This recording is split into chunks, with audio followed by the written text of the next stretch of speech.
I'm so thrilled to have here with me at Climate Week New York, Holly Paeper. She is the president of commercial HVAC at Trane Technologies. Holly, it's been a long time since we talked last. Yeah, right. Not exactly. We just did a panel on the main stage at the Nest Climate Campus and discussing all things built environment. So before we get into that, let me pull back a little bit and let's answer a couple questions that might be top of mind for our viewers. So Trane Technologies is a global leader in heat pump innovation. What are heat pumps? Sure. For those who might not know, and how do they work? Perfect. It's a great question. I mean, the name is a little misleading. A heat pump is essentially a piece of equipment that moves heat from where you don't need it to where you need it.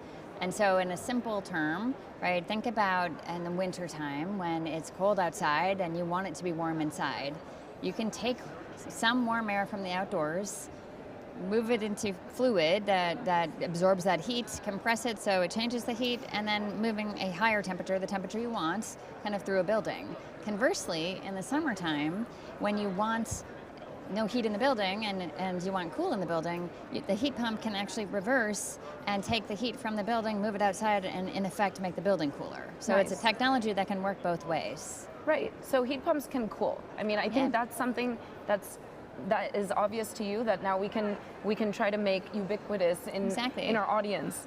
So now you participated in the DOE's Residential Cold Climate Heat Pump Challenge. Sure. I think there's this myth we could debunk right away that heat pumps only work in certain climates. So Sure. I guess that's not true. Tell us about this challenge. Yeah, it's certainly not true. So first of all, like companies like ours partner with the DOE on a bunch of different fronts, and we actually have several heat pump partnership programs right now. The Cold Climate Heat Pump Challenge in the residential space is one of those. In fact, we just completed it in June. We've announced it in June. We've been working on this for the last couple of years, and what it was a partnership with the DOE and a challenge to create a heat pump that works at negative 20 degrees F, so for climates that get to that temperature.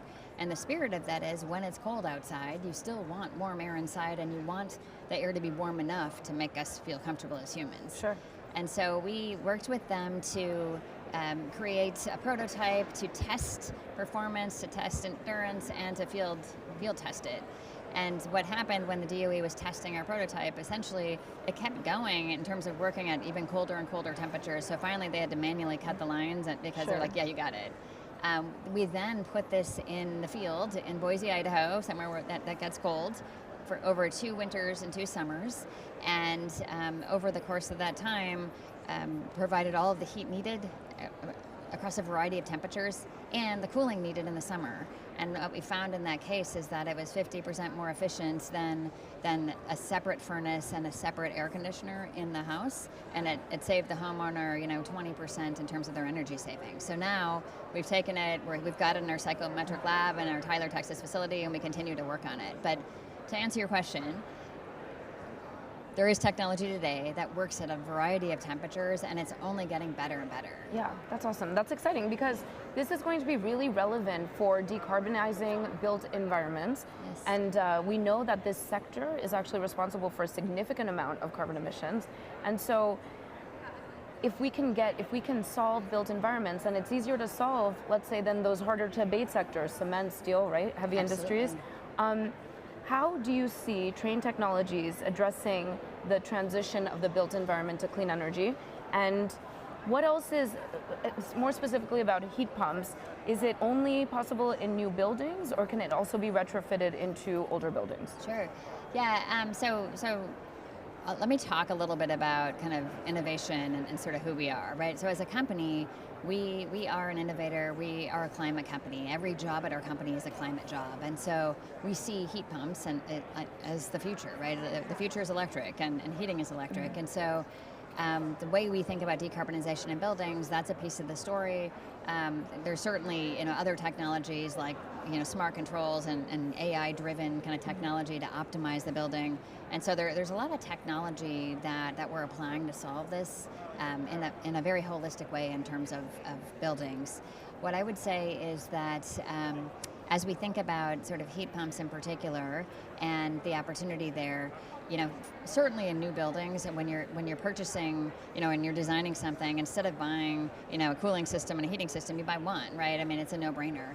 in retrofit situations in an existing building, I think for us, we look at it as kind of a long-term roadmap with our customers and finding that right moment when the tipping point of the return on investment makes sense. Because in some cases, it will be more expensive if you've got working boilers and working kind of chiller plants.